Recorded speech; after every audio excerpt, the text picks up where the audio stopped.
Olá, a paz do Senhor Jesus Cristo. Que Deus abençoe a sua vida. Nós estamos aqui agora para mais um desafio, né? Mais um capítulo do nosso desafio do estudo da carta de Romanos. Estamos fazendo um estudo teológico sobre a carta de Romanos, de Paulo aos Romanos. E neste vídeo, nesse segundo vídeo, na segunda parte, nós vamos dar a introdução ao livro de Romanos, então pelo capítulo 1.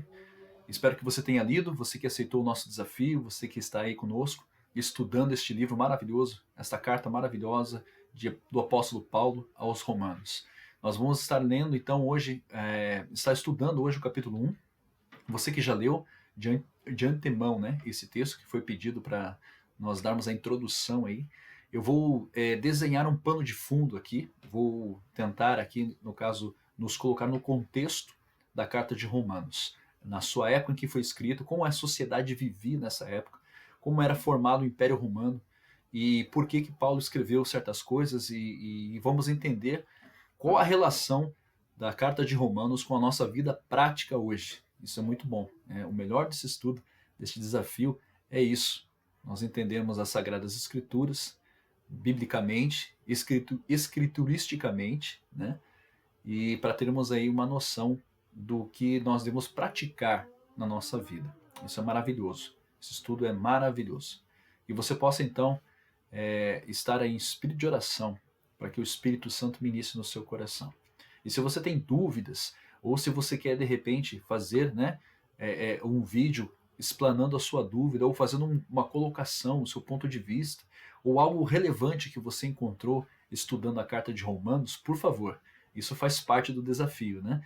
Você fazer um vídeo com a sua pergunta, ou com o seu ponderamento, a sua questão, ou com o seu ponto de vista, com a sua opinião, ou de algo que você achou importante, curioso. De repente você traz uma curiosidade sobre esse estudo, né? Sobre essa carta, para enriquecer o nosso conteúdo, enriquecer o nosso conhecimento. Nós vamos construir juntos esse conhecimento. Isso que é maravilhoso desse vídeo. Amém? Então nós vamos prosseguir agora com o nosso estudo da carta de Romanos. Eu vou ler aqui algumas referências, eu vou estar explanando aqui o nosso pano de fundo, então, para esse nosso estudo. Então, primeiramente, nós temos que nos situar no contexto histórico da carta de Romanos. A carta de Romanos ela foi escrita em aproximadamente 57 depois de Cristo pelo apóstolo Paulo em Corinto, a cidade de Corinto, quando ele preparava a sua visita a Jerusalém. O apóstolo Paulo ele levaria a oferta da igreja de Macedônia, né, para Jerusalém. Nós vemos isso no no livro de Atos, capítulo 15, do versículo 23 ao 28. Ele tinha o propósito de apresentar essa carta de Romanos, ela tinha o propósito de apresentar o apóstolo Paulo aos romanos e sintetizar a mensagem do evangelho antes da chegada dele em Roma. Então, Paulo sabia que havia cristãos em Roma, que havia muitos cristãos em Roma, havia tido muitas conversões em Roma. E ele estava ansioso por encontrar esses romanos cristãos, né, esses cidadãos romanos que haviam se convertido ao Senhor Jesus Cristo. E ele preparou essa carta, a Epístola de Romanos, que nós temos na Bíblia, ele preparou essa carta para que ela chegasse antes da sua chegada em Roma. Então ela visava orientar algumas questões aos crentes em Roma, aos cristãos em Roma. Isso é muito rico que nós temos, né? São orientações, são regras práticas de vida. E Paulo usa uma linguagem totalmente, praticamente jurídica, como se ele fosse um advogado advogando a causa de Cristo. Nós vemos isso pelo jeito que ele trata a lei, né? Como ele menciona a lei. E ele mostra a nova lei, que é a lei da graça, né? E que nós somos salvos pela graça. Essa lei nos salva do pecado. E ele apresenta todas essas coisas na Epístola de Romanos, na carta sua aos Romanos. Então nós vamos ver que essa carta ela antecede a chegada do apóstolo Paulo. Na época em que ela foi escrita, Nero era o imperador de Roma. E nós conhecemos Nero pela perseguição que ele fez aos cristãos. Mas ainda, quando a carta estava sendo escrita, a perseguição não chegou ao seu ápice, ao seu ponto mais forte, né? desfrutavam os cristãos de até um certo respeito por parte dos outros cidadãos romanos. Eles observavam a vida dos crentes em Roma, dos cristãos, e admiravam-se pelo seu alto padrão moral, né? Seu elevadíssimo padrão moral, a questão das coisas morais, né? Eles eram contra a imoralidade, contra a perversão, principalmente a perversão sexual, que era muito comum nos panteões romanos, na aristocracia romana, na vida dos cidadãos romanos, né? Então, eles desfrutavam desse respeito. Interessante a gente observar isso, né? Paulo até elogia no capítulo 1 a conduta deles e a fé com que eles viviam o evangelho de Cristo, mesmo ainda não tendo muito conhecimento. Por isso Paulo ele vê por bem a necessidade de levar esse conhecimento mais profundo de Cristo à vida dos cristãos em Roma. Então nós vamos observar essas coisas. Então nós estamos vendo aqui quem era o imperador na época, era Nero, né? Então Nero, que nós estudamos um pouco sobre a vida dele, nós vemos que ele era um imperador que fez muito no meio político, muito na expansão do Império Romano, mas também ele tinha esse lado obscuro dele, esse lado em que ele perseguia os seus inimigos, matava. Nós temos na história nos conta que ele mandou matar a própria mãe dele, né, porque a mãe começou a influenciar demais, começou a dar pitaco demais na vida dele e no governo dele, né, sobre Roma. Então ele planejou a morte da sua mãe, mandou assassinar a sua primeira esposa. Então nós vemos que ele tinha um perfil muito sinistro, né? Então nós vemos que vamos estudar todo esse contexto político, né, que envolve também a vida dos romanos, a vida dos cristãos que estão em Roma, né? Então, Roma, ela era a capital do Império Romano. Agora vamos falar um pouco da cidade de Roma, né? Como era a cidade de Roma? Como as pessoas viviam nessa cidade? Roma, ela havia se estendido por quase toda a Europa. O Império Romano havia se alastrado por quase toda a Europa, norte da África e Oriente Próximo. Na época do Novo Testamento, Roma estava na Idade do Ouro. Então ela estava no seu ápice, no seu apogeu, digamos assim, né? A cidade era opulenta, ela possuía uma vasta literatura, importantes obras de arte, ela dava muito valor à cultura. O romano ele tinha essa coisa do grego, né? Ele importou isso do grego, da cultura grega. A cultura greco-romana dominava onde o Império Romano estivesse. Então, a arte, as obras de arte, o romano se importava muito isso com as esculturas. Nós vemos, né, em literaturas, gravuras de estátuas, né, muito bem esculpidas. E eles adornavam os seus coliseus, adornavam os seus templos pagãos, né, adornavam a cidade com esculturas imponentes, né, opulentas. Então, Roma tinha essa grandeza, né? A cidade ela era vasta em dar ênfase nessas coisas. Era um centro cultural, mas moralmente Roma era decadente. Os romanos cultuavam muitos deuses pagãos, né? E alguns imperadores eram idolatrados. No caso, alguns imperadores tinham a figura do sumo sacerdote, né? Eles faziam intermediação entre os deuses romanos e o povo. E muitas vezes ele era visto, então, como também um semideus ou um deus mesmo, digno até mesmo de ser adorado, onde muitos cristãos perderam a vida por se recusarem a adorar o imperador e serem atirados aos leões e serem incinerados como tochas humanas nos palácios de Nero. Nero é muito conhecido por isso, por iluminar os seus jardins com cristãos. Ele empalava os cristãos, enfiava-se uma estaca nos cristãos, e vivos ainda eram cobertos de piche. E enquanto agonizavam nessa estaca, eles eram incinerados, eram queimados, né? Então nós vemos que ser cristão em Roma, né, nessa época em que a carta foi escrita, era correr um risco tremendo. Mas eles corriam esse risco e louvavam a Deus, até mesmo na sua própria morte. Falando algo mais aqui sobre Roma, Em total contraste, então, com os romanos, os seguidores de Cristo em Roma, eles criam em um único Deus e viviam de acordo com elevados padrões morais, ou seja, completamente oposto àquilo que os romanos viviam, na sua imoralidade sexual, nos seus cultos pagãos, na sua idolatria, nas suas devassidões, na sua corrupção. Né? Nós vemos em vários filmes, muitas vezes isso é mostrado. Né? Nós temos aqui um material do cinema muito rico, com filmes romanos. Um deles é o Gladiador, né? O Gladiador, o Russell Crowe. Muito bom filme. Eu recomendo, se você não assistiu ainda. Se você muitas vezes tem dificuldade para estar lendo, de repente dá sono, né? Se você está lendo e tal, pesquisando alguma coisa, tem esse recurso, né? Você para assistir um filme, de repente, pode enriquecer algum conteúdo seu. É muito bom, né?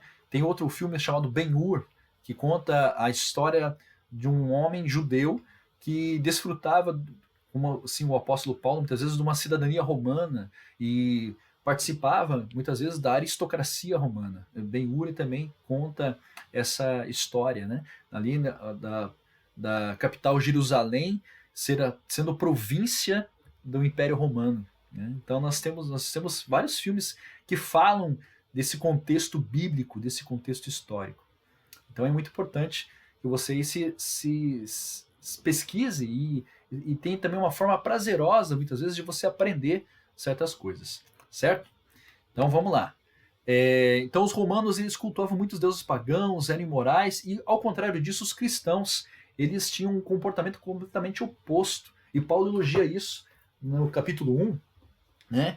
Ali dizendo no versículo 8: primeiramente dou graças ao meu Deus por Jesus Cristo acerca de vós todos, porque em todo o mundo é anunciada a vossa fé. Ou seja, os cristãos em Roma estavam sendo conhecidos por todos os outros cristãos no mundo inteiro. E a fé deles era uma fé em que Paulo estava elogiando aqui, né? Porque Deus, a quem sirvo em meu espírito, no evangelho do seu Filho, me é testemunha de como incessantemente faço menção de vós. E Paulo usa o exemplo deles, que no meio, muitas vezes, de pagãos e de pessoas idólatras, pecadores, em toda sorte de imoralidade, vivendo ali, eles não se contaminavam. E isso muitas vezes era usado até os próprios coríntios, que viviam em Corinto, a cidade muito corrupta também, muito decaída moralmente, né? Paulo, nós vimos das cartas aos coríntios que a igreja em Corinto vivia uma situação assustadora, né? Devido à imoralidade, muitas vezes até mesmo no meio da igreja. E Paulo escreve aos romanos exaltando a fé deles, ao contrário dos coríntios, onde ele escrevia repreendendo muitas vezes o comportamento deles. Isso é interessante nós observarmos, né? Paulo está escrevendo a carta aos romanos na cidade de Corinto, né? em 57 depois de Cristo, aproximadamente, né?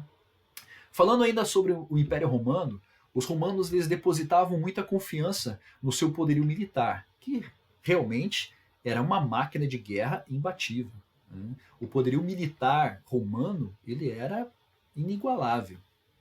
Só na Terra não existia império mais bem preparado para a guerra do que os romanos. Só perderia, claro, logicamente, para o exército de Deus. Né? Esse não há com quem possa lutar, né? O exército do Senhor. Mas o Império Romano ele desfrutava do seu poderio militar e sabia muito bem usá-lo. Muitos eram ingenuamente pragmáticos. Eles acreditavam que qualquer meio usado para atingir o objetivo desejado era bom, inclusive a guerra. Elas não querem ser província, vamos lá, vamos arrebentar com eles, tomar o que sobrar, é tudo nosso. Era assim que eles faziam. Para os romanos, nada funcionava melhor que a força física. Confiavam na sua poderosa estrutura militar para protegê-los contra seus inimigos. Mas no final do Império Romano, nós vemos ali Roma sendo cercada por bárbaros. Né? A história conta isso, que os bárbaros foram minando o Império Romano aos poucos. Então o Império Romano foi perdendo a sua influência, o seu poderio, né? A sua política já não conseguia mais administrar aquele vasto império. Então nós vemos as coisas acontecendo ao longo da história e nós vemos logo como todos os outros impérios, o Império Romano também tem o seu fim. Ok? Então vamos continuar aqui. Eles confiavam na sua poderosa estrutura militar para protegê-los de todos os seus inimigos, mas diferentemente dos romanos, os cristãos precisam lembrar-se que em todos os momentos que Deus é a sua única permanente fonte de segurança e salvação.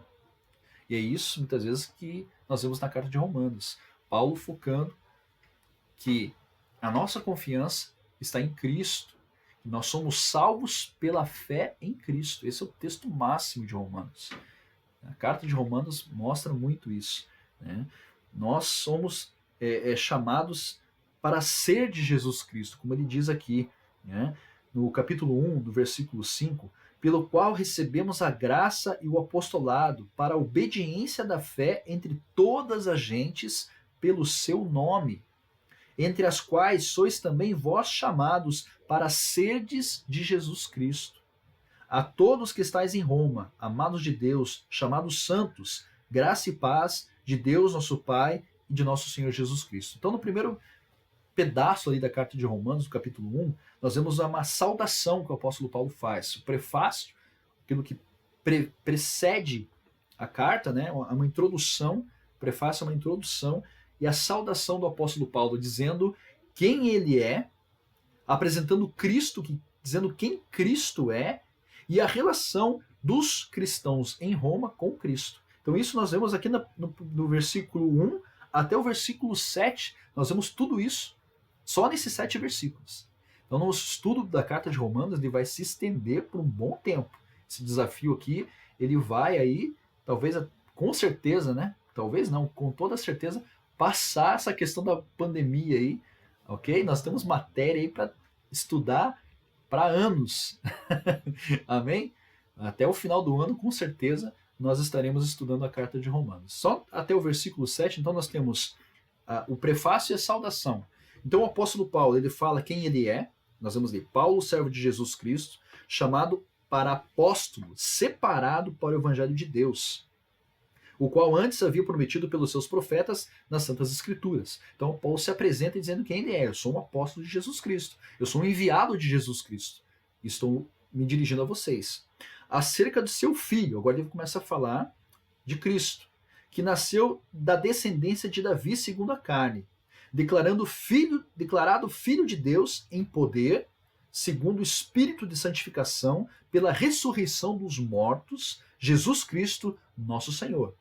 Então o apóstolo Paulo apresenta-se como apóstolo, fala: eu sou apóstolo de Cristo, quem me enviou é Cristo, Jesus Cristo, nosso Senhor. E ele fala quem é esse Senhor, aquele que ressuscitou dos mortos, que segundo o Espírito de santificação, né, ele recebeu poder, declarado de Deus, declarado filho de Deus em poder para nos salvar. Então Paulo apresenta Cristo. E ele fala e se dirige então aos cristãos que estão em Roma, dizendo: a todos que estáis em Roma, amados de Deus, chamados santos, graça e paz de Deus nosso Pai e de nosso Senhor Jesus Cristo. E daí ele começa a falar sobre a fé dos romanos, começa a falar sobre eles, sobre o que ele tem ouvido ser dito sobre a fé deles. Que ele tem usado esse exemplo em várias ocasiões. Constantemente faço menção de vós, principalmente em Corinto. Eles precisavam muito ouvir que havia cristãos que habitavam numa cidade ímpia como Roma, com toda sorte de luxúria. Né? Roma é a capital da luxúria. Né? Então Roma é conhecida como a capital da opulência, da luxúria. Então ele usa o exemplo dos cristãos romanos para os que estão em Corinto, com toda certeza. Veja, tá vendo? É possível viver em Cristo com todo esse pecado em volta e você não se sujar. O maior milagre, John Wesley já dizia, que não é simplesmente Deus tirar o pecador do mundo e torná-lo santo, mas é tirar o pecador do mundo, torná-lo santo, santificá-lo e enviar esse mesmo santo para o mundo e ele não se contaminar. Este realmente é um pecado, é um milagre poderoso contra o pecado. Amém? Então, realmente isso é poder de Deus. Por isso que o evangelho de Romanos, em Romanos ele fala: isto é o poder de Deus. Não me envergonhe do evangelho. Isto é o poder de Deus. Nós vamos ver mais lá para frente. Amém? Continuando aqui então, o Império Romano, agora para nós fecharmos aqui essa questão do pano de fundo do Império Romano, o Império tinha uma infraestrutura impressionante, estradas pavimentadas, ele tinha aquedutos. O que é aqueduto? É aquele negócio que passa água. Eles tinham um sistema de abastecimento de água. Onde não havia água, eles levavam água por aquedutos, aquedutos romanos, ligando às vezes, muitas vezes, cidades, né? Abastecendo cidades com água. Também tinham construções imponentes, Coliseu, por exemplo, né? A cultura amplamente difundida, isso era comum no Império Romano, eles difundiam a cultura. Tem um site aqui que eu vou deixar na referência depois no vídeo aqui embaixo, em que você tem um quadrinho aqui muito legal que fala sobre como era o sistema de cultura e política romana, que era praticamente uma coisa só. Deixa eu pegar aqui, ó. Então nós tínhamos as contribuições políticas dos romanos. O que ele tinha? Pax Romana. Pax Romana era a unidade política de maior uniformidade possível. O que é isso? Quer dizer, sem violar excessivamente os costumes de cada país, eles implementavam a cultura deles. Ou seja, você pode ter as suas leis, você pode ter os seus costumes, as suas tradições, mas também nós temos agora, junto com tudo isso, a nossa política, a Pax Romana. Facilidade de acesso a mais diferentes países do Império. Né? Por quê? Porque tinha estradas, as vias ápias, construídas em concreto. Né? Tem algumas, até hoje na Europa, você encontra estradas romanas, né, que ligavam os países, as pessoas viajavam mais, elas tinham livre movimentação, os soldados romanos mantinham a paz nas estradas, não havia mais piratas no Mediterrâneo, o Império Romano pacificou essa questão, né? Quem fosse considerado pirata ou roubando era punido com a morte. Então, né, nós vemos isso em vários filmes também, né? Ficou mais fácil de um lugar para o outro, sem risco de ser assaltado ou guerra. Né? Ótimas estradas, como eu falei aqui, né? Excelente sistema de estradas, eram de concreto, duravam séculos. Essas estradas foram estrategicamente utilizadas por Paulo para atingir importantes cidades do Império. Religiões de mistério. O povo romano ele estava frustrado com essas religiões. Chegou um ponto em que nada mais satisfazia. Então a humanidade estava procurando uma fé mais pessoal, que levasse a um contato mais imediato com a divindade. E o Evangelho de Jesus Cristo encaixou-se perfeitamente nessa necessidade. Era diferente o culto a Cristo dos cultos pagãos do panteão romano, né? Que eram os mesmos deuses gregos, só que com outro nome. Por exemplo, Zeus era Júpiter. Então, nós temos ali também uma outra deusa, Afrodite, né? Afrodite era... Deixa eu ver aqui como é que era o nome da deusa.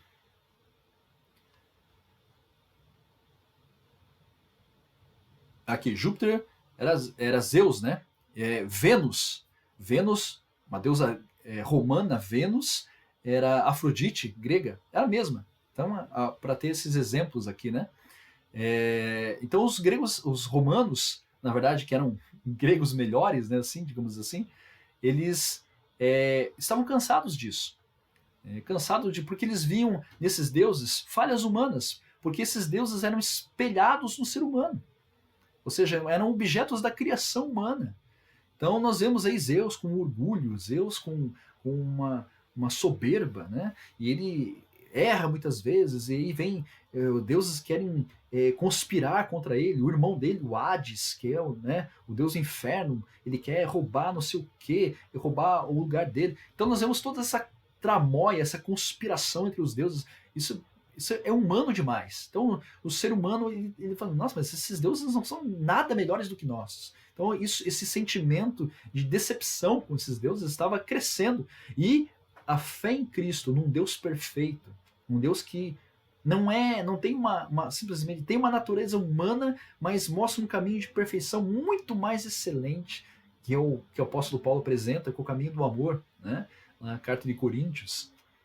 Então nós vamos ver que a linguagem da carta de Coríntios e Romanos é muito parecida, né? dando ênfase muitas vezes na carta de Coríntios à repreensão, né, que Paulo faz àquele povo muito lascivo, né, muito lascivo.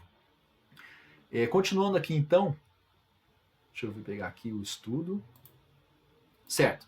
Nós vemos aqui então que o Império tinha essa estrutura impressionante, né? Então ele pavimentou estradas, construiu cidades em províncias. Então o mundo ele ficou meio que globalizado na época. Coincidência, né, com nossa situação atual hoje, né? As pessoas viajavam mais, as pessoas falavam uma língua que era o grego, muito difundida, o grego, depois o latim, né? O latim foi muito difundido ali pelo Império Romano. E os cristãos romanos, no meio de tudo isso, como eles viviam? Eles viviam no centro do poder político do mundo ocidental. Isso que nós vamos entender. Então, por isso que Paulo usa muitas vezes uma linguagem política e uma linguagem jurídica para falar e se dirigir aos cristãos em Roma. Então, os cristãos romanos viviam no centro do poder político do mundo ocidental, ficaram muito em evidência, esses cristãos que viviam na cidade de Roma. Felizmente, a reputação deles era excelente, bom para eles, né? A sua sólida fé se tornava conhecida em todo o mundo, que nós vemos ali no versículo 9 do capítulo 1, que Paulo faz menção, faço menção de vós o tempo todo. Incessantemente faço menção de vós. Ou seja, o tempo todo estou usando um exemplo de vocês. Veja que bênção, né? Que bom se a nossa vida pudesse sim corresponder a isso. E ela pode realmente, né? As pessoas falam, puxa, a vida desses cristãos ali da igreja de Nazareno são realmente diferente. Veja como fazer menção da nossa fé. Que bênção, que maravilha, que privilégio que esses cristãos romanos tiveram. Que mais aqui? Os judeus e os cristãos, eles se opunham a essas religiões idólatras dos romanos. Por isso, os oficiais romanos, muitas vezes, confundiam os dois grupos. Nós vemos esse jogo político, né? Confundiam. Mas são judeus ou são cristãos? Como é que é isso? Né? Então, Paulo também menciona essa questão, essa disputa, né? Os judeus são melhores que os gentios? Não, os gentios também desfrutam, né, da herança em Cristo. Então nós vemos Paulo tratando essas coisas também na carta de Romanos. A igreja cristã em Roma era originalmente constituída por judeus que se converteram ao cristianismo durante a festa de Pentecostes lá em Jerusalém. No outro estudo, nós estamos estudando na nossa escola bíblica dominical, nós estamos estudando o livro de Atos. E nós estamos, graças a Deus, coincidindo todos esses estudos, está sendo muito bom. Está enriquecendo muito, um estudo está enriquecendo o outro. Isso é muito bom. Então você lê a carta de Atos paralelamente, enquanto você lê a carta de Romanos, isso é muito comum. As referências, mesmo porque quem está escrevendo a carta aos Romanos é o apóstolo Paulo, e Paulo é muito referenciado no livro de Atos por Lucas, né, nas suas viagens missionárias e em todas a sua forma de ser cristão em que Paulo exerce, ela é mencionada em Atos. Então, corriqueiramente, nós vamos estar mencionando aqui, vamos estar recorrendo ao livro de Atos também. Então, no Atos 2, versículo 1 e os subsequentes, nós vemos ali, no dia da festa de Pentecostes, que era uma festa judaica, nós vemos ali a descida do Espírito Santo, o primeiro avivamento da igreja cristã. A igreja de Cristo ali mesmo, com esse nome, cristãos, né? Os cristãos ainda não haviam recebido esse nome de cristãos, mas já havia ali o primeiro avivamento da igreja de Cristo. A descida do Espírito Santo deu-lhes poder, né? E eles começaram a testemunhar. E vocês lembram lá que no livro de Atos, que também está escrito ali no capítulo 2, mais para frente do versículo 1, logicamente, né? Nós vimos ali que há várias nacionalidades que Lucas cita ali, que estava reunidos ali em oração, né? Havia mais ou menos, ele cita mais ou menos umas 16 nacionalidades, né? Entre elas romanos. Então, havia romanos ali. Nós vemos então que possivelmente esses cristãos que estavam no dia do Pentecostes, quando o Espírito Santo desceu sobre eles, foram eles que levaram o evangelho, as boas novas, para Roma. E isso foi crescendo de uma maneira assustadora, a ponto muitas vezes de Nero ver nos cristãos uma ameaça ao seu poder. Por isso, durante a história, ele ateia fogo em Roma. Há indícios de que foi Nero, né? Não se pode provar historicamente que foi Nero realmente, literalmente, que tacou fogo em Roma. Mas nós vemos diversos relatos de diversos historiadores que apontam para isso. Enquanto a Roma ardia, ele tocava a sua lira. Né? Existem até gravuras disso que ilustram isso. Né? Enquanto a Roma ardia em chamas, Nero ele tocava a sua lira. Isso a história conta. Né? Nós não sabemos se foi ele realmente, mas tudo indica que sim. Que ele talvez mandou atear fogo numa parte de Roma que ele queria reconstruir e aproveitou isso para colocar a culpa nos cristãos, que ele queria se livrar daquele povo que era moralmente superior a ele. Moralmente, e tinha uma prática moral elevadíssima, que ele não suportava, né? Por conta dos seus romances com amantes e a sua história promíscua. A história conta que Nero encantou-se por um jovem por ele ser parecido com uma das suas concubinas, a quem ele era apaixonado. Então essa concubina morreu e ele encontrou esse jovem, e esse jovem, ele mandou castrar esse jovem, porque ele tinha uma fisionomia efeminada, né, e era muito parecido com a sua ex-amante. Veja que coisa grotesca, né? Então e tinha relações homossexuais com esse jovem, né? Então nós vemos a promiscuidade, era muito comum isso na aristocracia romana. Cônsules, procônsules, senadores, todo o meio político aristocrático de Roma envolvido nessa imundície toda da perversão, imoralidade sexual e idolatria, todas essas corrupções, as tramas, as conspirações. Nós vemos nos filmes, né, que conspira daqui, conspira dali para tomar o poder, para derrubar aquele, para levantar aquele outro. Nós vemos isso na própria família de Nero, muitas vezes sua própria mãe, né, tentando ali influenciá-lo, tentando governar Roma no seu lugar. Por isso que ela perdeu a vida, né? Mandou matar a própria mãe. Então, nesse contexto que os cristãos romanos viviam. Imagine só você, né, tendo por seus governantes esses homens, né, que faziam muitas atrocidades, cometiam muitas atrocidades. Né? Então, os cristãos romanos viviam nesse centro de poder político. E os judeus e os cristãos se opunham, os judeus e cristãos que haviam se convertido a Cristo, se opunham a essas religiões e a todo essa trama, esse esquema. Né? Inclusive, esquema é uma palavra no grego que quer dizer forma de, né? Ou dar forma, ou forma. Né? Esquema. Então, esquema em grego quer dizer isso, forma. Né? E essa forma de viver, os cristãos ali, então, eles queriam se livrar disso. Vamos aqui continuar aqui, então, para encerrar aqui. Entretanto, na ocasião em que Paulo escreveu a sua carta aos Romanos, muitos gentios já haviam se juntado à igreja. O apóstolo percebeu que os judeus e os gentios precisavam conhecer a relação existente entre judaísmo e cristianismo. Qual que é a diferença entre judeu e gentil? Gentil é aquela pessoa, toda pessoa não judeu. Então, todo cidadão que era não judeu, não tinha uma descendência judaica, não viveu no judaísmo, ele era não judeu e era chamado de gentil. Nós vemos os textos bíblicos repetidas vezes mencionando os gentios, a fé gentílica. Apóstolo Paulo é o apóstolo dos gentios, muitas vezes chamado, né?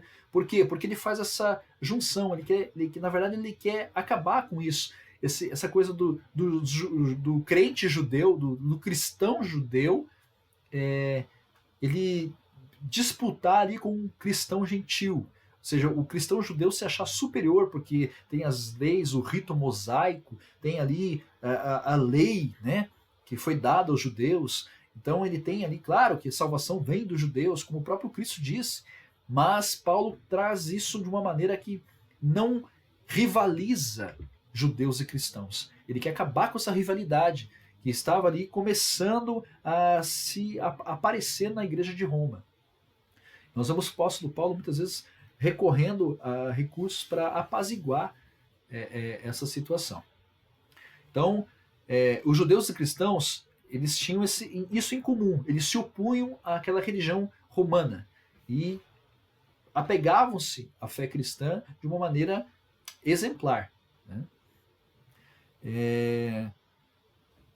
Tenho aqui as referências, né, dos sites, eu vou colocar de baixo aqui. Bom, já desenhamos nosso pano de fundo, o contexto histórico, como era a sociedade, como vivia, e muito parecida com os dias de hoje, não mudou muito, né? Só aumentou a quantidade das coisas, né? A promiscuidade aumentou, a corrupção aumentou, a idolatria aumentou, tudo aumentou, né? De forma global agora. Não só numa região ali que era norte da África, toda a Europa, boa parte da Europa ali, né? Da Ásia um pouquinho, tal, pegando ali um pouquinho, né? Do norte da África também. Então nós vemos que as coisas hoje em dia elas se tornaram proporções do que já existia antes muito maiores. É isso que nós temos que entender. Bom, para nós continuarmos aqui, encerrarmos agora essa segunda parte, que ficou bem longo o vídeo aqui, mas é porque o capítulo 1, só o capítulo 1 de Romanos já deu todo esse pano de fundo, já deu todo esse trabalho que nós tivemos aí, né? Só para você ver como é riquíssimo estudar a carta de Romanos. Né? Quanta coisa a gente aprende, né? Por que Paulo usa essa linguagem? Para só dividir o capítulo 1, então, nós estudamos ali o prefácio e saudação, nós vimos a saudação do apóstolo Paulo, declarando quem ele é, quem Cristo é e quem os romanos cristãos são. A fé dos romanos, ele elogiando a fé dos romanos, né, do versículo 8 até o versículo 15, nós vemos ele ali falando, né, e da ânsia que ele tinha de estar com eles ali. O versículo 15 diz assim: e assim, quanto está em mim, estou pronto para também vos anunciar o evangelho a vós que estáis em Roma. Ou seja, tem coisas que vocês precisam saber aí em Roma. E nós vemos do versículo 16 até o 17 o assunto da epístola. Ele fala da justificação pela fé, que é um texto muito conhecido nosso, que diz assim: porque não me envergonho do evangelho de Cristo, pois é poder de Deus para a salvação de todo aquele que crê, primeiro do judeu e também do grego, ou do gentil, né?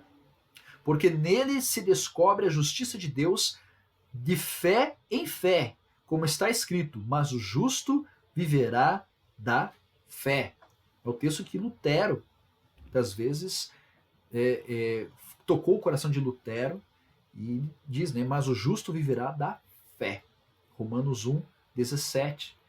Então nós vemos isso. Mas, então quer dizer que não é o que eu faço, não são as obras que eu faço, mas o fato de eu crer no que Cristo fez. Sim, exatamente isso que Paulo está dizendo aqui. E do versículo 18 até o versículo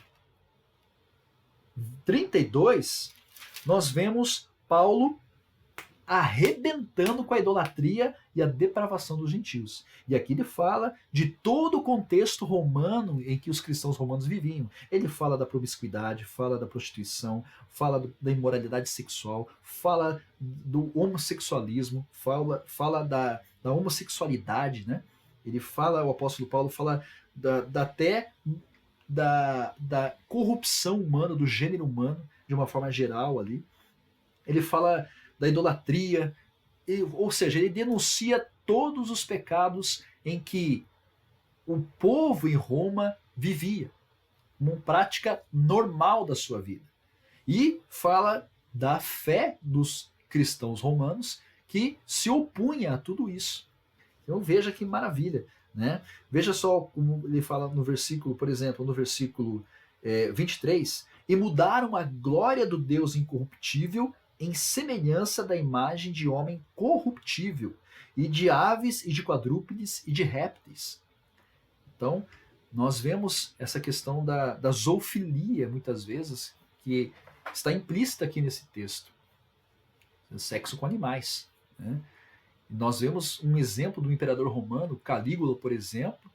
Ele tinha essa terrível prática de fazer todos os súditos ali da corte romana que estava ao seu redor homens e mulheres terem relações com animais, relações sexuais com animais. Ele, por uma vez, colocou o seu cavalo como imperador, uma vez, né? Então, deu por um dia, né? Nomeou o seu cavalo imperador por um dia. Então, nós vemos essa prática, né, dos romanos, infelizmente. Hoje, nós vemos uma similaridade com esse texto, nossos dias, de uma maneira completamente igual, se não em proporções muito maiores, né, difundido. Era comum os romanos difundirem a homossexualidade em seu meio. Né? O próprio Nero tinha um concubino homem, então ele tinha um relacionamento homossexual. Né? E a Bíblia condena a homossexualidade como pecado, realmente, algo que te afasta de Deus. Então, assim, nós vamos estudar tudo isso nesse texto maravilhoso aqui. Como eles não se importam de ter conhecimentos de Deus, assim Deus entregou um sentimento perverso para fazerem coisas que não convêm. Então Paulo fala aqui de que eles estão entregues ao próprio pecado. Né? Estando cheios de toda iniquidade, injustiça, né? Prostituição, malícia, avareza, maldade, cheios de inveja, homicídio, contenda, engano, malignidade, sendo murmuradores, detratores, aborrecedores de Deus, injuriadores, soberbos, presunçosos, inventores de males, desobedientes ao pai e à mãe. Né? Nero matou a mãe. Né? Nécios, infiéis nos contratos, subornos, havia muito suborno, muita corrupção no meio do Senado romano, né? Sem afeição natural, irreconciliáveis, sem misericórdia, os quais, conhecendo a justiça de Deus, que são dignos de morte os que tais coisas praticam, não somente as fazem, mas também consentem aos que as fazem. Promovem isso em seu meio. Então nós vemos que as pessoas não mudaram muito desde o Império Romano. Pelo contrário, intensificaram essas práticas para provocar a ira de Deus. Essa é a verdade que trazemos para os nossos dias hoje. Então, esse paralelo que nós fazemos do primeiro capítulo de Romanos com os nossos dias, ele é importante nós observarmos isso, que existe, né, essa semelhança de situações e circunstâncias em que vivemos, só que de uma maneira global, de uma maneira difundida no mundo todo. Espero que você tenha pesquisado algo a respeito do capítulo 1 de Romanos. Se você quiser deixar uma pergunta, uma curiosidade, gravar um vídeo, colocando um ponto de vista ou falando algo que não foi mencionado aqui, que você achou relevante, talvez você possa fazer isso e vai instigar as outras pessoas a aprender mais um pouquinho. Eu gostaria que você fizesse isso, que você enviasse sua dúvida, se você enviasse a sua contribuição para esse estudo maravilhoso que nós estamos tendo da Carta de Romanos.